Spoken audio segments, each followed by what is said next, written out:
It may be the biggest bank robbery ever, and the thieves didn't even have to enter a branch. Federal prosecutors in New York City today charged a gang of 8 cyber thieves for stealing $45 million in just hours by hacking into a database of prepaid debit cards and emptying ATMs in New York City and later around the world using fake magnetic swipe cards.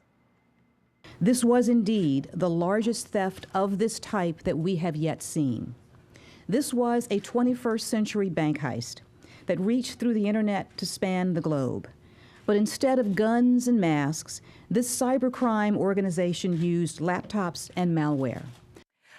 Scott Cohn is here with the details. This is such a fascinating story. Fascinating and more than a little bit scary. The gun and the mask, you know, are so 20th century. Police say this was a worldwide crime ring, extremely well organized. First, the hackers would get into the systems of big banks and credit card processors around the world, primarily in the Middle East, targeting prepaid debit card data. They would raise the balance on the accounts, remove the daily withdrawal limits, change the PIN code, and while they were still in the system, still hacking the computers, they would send the new PIN codes to their street crews who would fan out on cue, withdrawing money from automatic teller machines around the world. In one 10-hour period in New York City, they got $2.8 million. Not bad for a day's work. The total haul that day in February around the world, $45 million.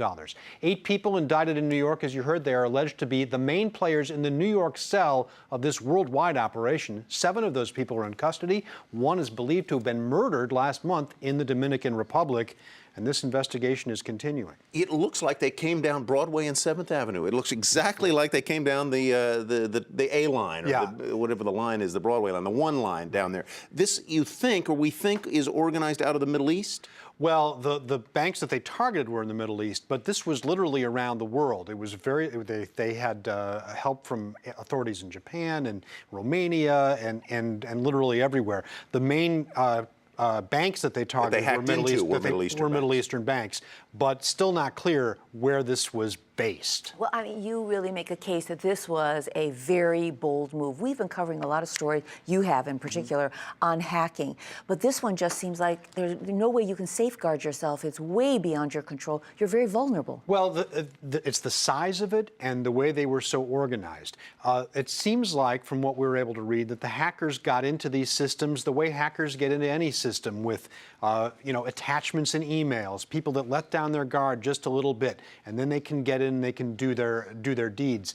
And that's the problem. There's so many people involved, and the issue now is, are there others like this gang or this gang itself that are targeting other financial institutions, maybe for more than just $45 million? Scary. All right, Scott Cohn, thank you very much. Appreciate it.